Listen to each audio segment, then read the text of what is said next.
Con muchas noticias desde el punto de vista político. La última de más impacto tiene que ver, por supuesto, con lo que fue el anuncio de la oferta argentina del gobierno, que se hizo fundamentalmente a través de gestiones de lo que es Pemex, la petrolera mexicana estatal, que tiene acciones en Repsol y que estaba muy interesada en que Argentina pagara una indemnización por lo que fue la expropiación de las tenencias de Repsol en YPF y de esa manera quedar liberado para poder, por ejemplo, tener algún tipo de sociedad con YPF.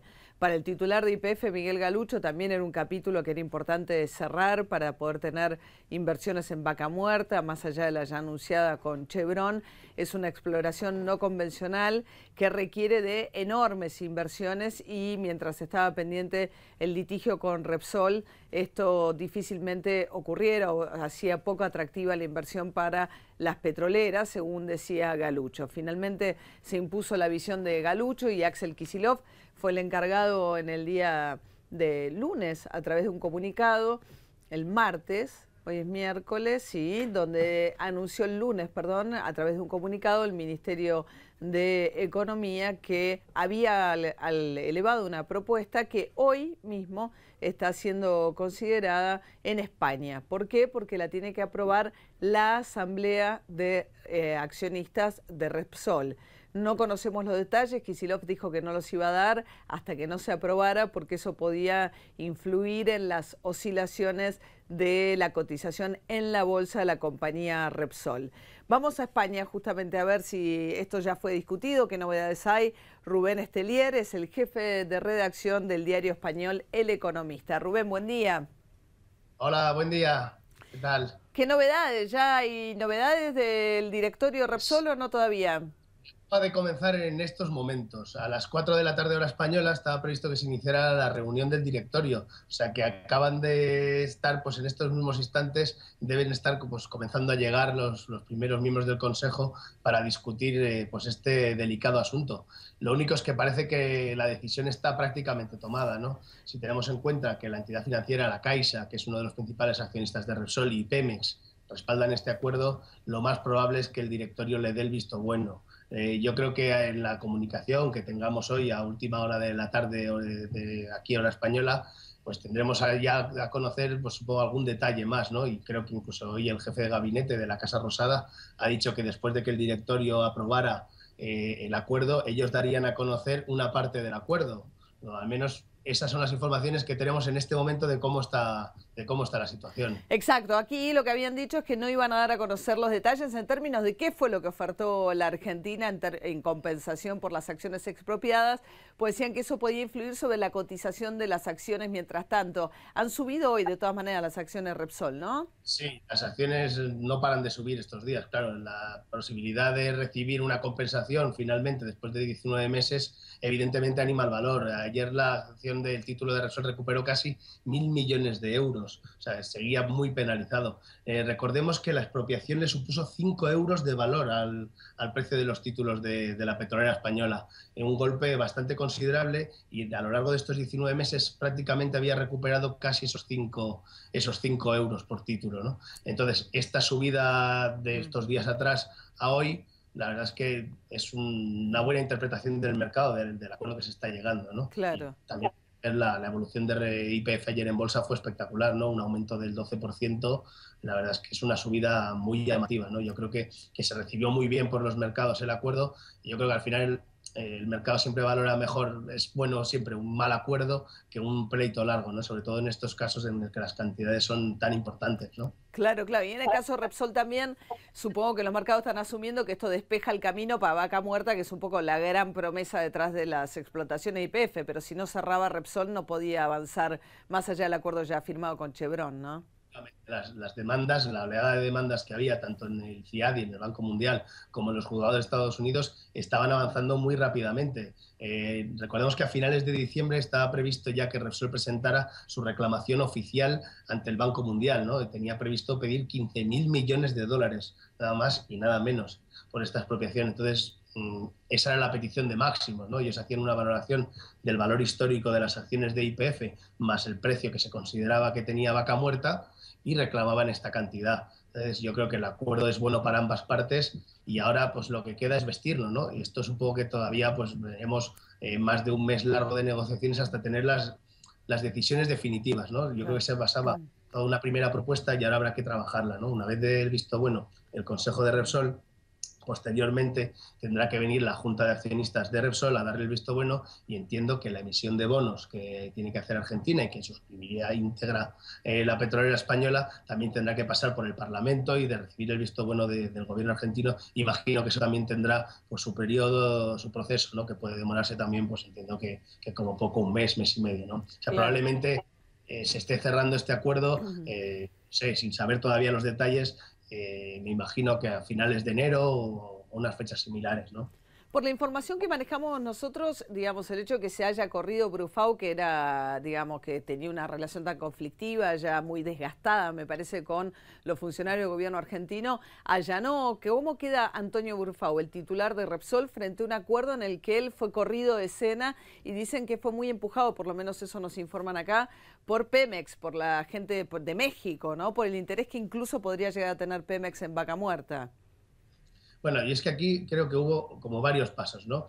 La propuesta de Repsol es prácticamente la que se ha cerrado, ¿no? O sea, aquí lo que hubo es una propuesta a través del ministro de Industria español en una reunión que hubo el 15 de noviembre pasado en México a la petrolera mexicana, Pemex. Y Pemex, que estaba pues, operando como intermediador entre YPF y Repsol, pues llevó esta propuesta al directorio de YPF, que ya pues creó, vamos, propició la reunión de este pasado lunes, ¿no? Entonces, la propuesta viene de la petrolera española a través de Pemex. Sí que es cierto que una de las condiciones que impuso Argentina, la puso la presidenta desde el primer momento, era que Antonio Brufau no participara en esta negociación. Yo creo que la posición del presidente del Sol es lógica. Dice, yo no voy a ser una molestia para que se llegue a un acuerdo, ¿no? Parece una posición bastante inteligente y además pensando en el interés de todos los accionistas, ¿no? Es decir, oiga, si yo soy el problema, yo doy un paso atrás, pero mi equipo, que estuvo representado ampliamente por el director general de negocio, Nemesio Fernández Cuesta, el director de exploración, Luis Cabra, y el jefe de la abogacía que tiene la petrolera, Miguel Klingenberg, participaron en la reunión. O sea, las personas de confianza de Antonio Brufau sí estuvieron en la reunión. Entonces, no estuvo él personalmente. Yo creo que también esta parte era difícil de aceptar para el gobierno argentino y también probablemente difícil para la petrolera, ¿no? Llegar a este tipo de acuerdo. Entonces, digamos que fueron los equipos técnicos con la bendición o con el visto bueno de uno de los dos accionistas principales, la Caixa y Pemex, los que ayudaron a propiciar pues este acuerdo que yo creo que es bueno para todas las partes, ¿no? Claro. Y Rubén, ¿qué pasa con, digamos, con el gobierno de España? Porque otro de los efectos de esto tiene que ver, obviamente, con se soluciona el problema con Repsol, esto impacta sobre el futuro YPF, pero también las relaciones bilaterales con España habían quedado muy dañadas y se había interpretado aquí el hecho de que España no compre más biodiesel y que esto ha golpeado mucho a los exportadores argentinos como una represalia o de alguna manera, sí, una represalia por lo que había pasado con Repsol. ¿Se puede destrabar el tema del biodiesel o eso es a nivel Unión Europea? No, yo creo que eso se acabará resolviendo, ¿no? Hemos visto también como teníamos aquí un conflicto similar con dos barcos que tenían que contratarse con los astilleros gallegos de Navantia y de Hermanos Barreras, que al final pues parece que también se va resolviendo con México, ¿no? Y yo creo que, en fin, están en el tira y afloja de las relaciones diplomáticas, ¿no? Probablemente. Yo creo que esto, pues, tiempo al tiempo, una vez se vayan resolviendo los asuntos, pues también se irá resolviendo esta situación, ¿no? También vimos como, por ejemplo, Telefónica tenía problemas para invertir en redes móviles en Argentina, ¿no? Yo creo que aquí, aparte del conflicto entre Repsol y YPF, ha habido mareas más profundas, ¿no? Que podíamos interpretar pues, con este tipo de operaciones entre gobiernos, ¿no? Pues, por un lado se limitaban las inversiones de Telefónica en Argentina, por otro pues, se limitaban las exportaciones, las importaciones de biodiesel argentino a España. O sea, yo creo que toda esta situación, al final, lo dijo por ejemplo ayer la Comisión Europea, que va a destensar pues este momento, y además yo creo que puede ser muy beneficioso también para Argentina, ¿no? En un momento en el que pues eso, los problemas de tipo de cambio, la inflación que está claramente al alza de manera bastante destacada, ¿no? Con esa subida importante de las naftas que han tenido, ¿no? Este año casi un 80%, creo, si el dato no me falla. Ya, yo creo que va a permitir abrir una nueva situación económica para Argentina y resolver un conflicto con el que España no estaba cómoda, ¿no? No estaba Yo como, creo que claro, es verdad. Claro, pues está mencionando las inversiones en Telefónica, está el tema también ahora de la adecuación a la ley, a la nueva ley de medios, con el tema de Telefe, Telefónica, claro, las pendientes, las licitaciones para abrir y poner a licitación mayor espectro, ¿no? Sí, hay, claro, hay una cantidad de intereses, ¿no? De la agenda bilateral que se habían visto contaminados, ¿no? La relación por el hecho de cómo había terminado la historia de Repsol. Era ilógico llegar a esta situación. O sea, una expropiación puede ser lógica. O sea, todos los países tienen este tipo de armas para poder actuar. Lo lógico es que siempre se reciba una compensación. Lo extraño en este asunto era que la compensación haya tardado 20 meses en llegar, ¿no? Casi rozando el plazo máximo que la propia ley argentina se daba de 2 años. Este asunto se enquistó demasiado y ha tardado demasiado en resolverse. Claro. Todos salieron de sus posiciones más duras, ¿no? Vos mencionabas, Rubén, 15.000 millones había pedido originalmente Repsol, y Argentina originalmente, si uno escuchaba a Kicillof en abril del año pasado ante el Senado, decía, vamos a ver qué daño ambiental dejaron, porque hay que ver si hay dinero que Argentina tiene que pagar, y aquí no hay más mención, no se habla más de daño ambiental ni de calcular si lo hubo o no lo hubo para restar de la compensación, ¿no? Claro, tampoco se habla del valor real de Vaca Muerta, ¿no? Entonces, yo creo que al final es un acuerdo de buenas intenciones por todas las partes, ¿no? Porque probablemente simplemente el valor de Vaca Muerta es muchísimo más elevado que esos 5.000 millones, ¿no? Entonces, yo creo que una cosa compensa a la otra y al final el acuerdo pues tiene que ser equilibrado, ¿no? El acuerdo es bueno si las dos partes lo aceptan. Claro, Entonces, claro. Finalmente se acepta, se exigen garantías de cobro, que yo creo que al final es algo lógico incluso por la propia seguridad del Consejo y de los accionistas de Repsol. Es decir, diga, yo acepto sus bonos, pero con unas garantías de cobro, porque evidentemente no puedo llegar a mi junta de accionistas sin tener pues, unos papeles o unos contratos firmados en firme, ¿no? Y mucho más con toda la trayectoria que llevábamos arrastrando, ¿no? De expropiaciones, de retiros de licencias en algunas provincias, sorprendentemente. Entonces, claro, hay que recuperar poco a poco la confianza, ¿no? Claro. Y yo creo que esto hay que ir trabajándolo poquito a poco, por eso lo de que tardaremos todavía un par de meses en tener cerrado definitivamente el acuerdo. Lo que sí serán las grandes líneas generales, ¿no? Eso yo creo que es lo que se refería el señor Capitanis esta mañana, bueno, sí, mañana suya, no, casi supongo que noche de ayer, cuando decía que después del Consejo de Repsol se podrá saber los detalles, ¿no? Estamos esperando entonces la reunión. Es muy español esto de que la reunión sea a las 4 de la tarde. Yo imaginaba que sería de mañana, ¿no? La verdad es que el Consejo de Repsol siempre se reúne a la misma hora, ¿eh? A las Sí. 4 de la tarde, el último miércoles del mes. O sea, yo creo que lo tienen en la agenda ya cerrado para siempre en esa fecha verse. Encima hoy es un consejo importante, no solo por este asunto, sino porque también Repsol analiza su dividendo, ¿no? Y el cierre del año.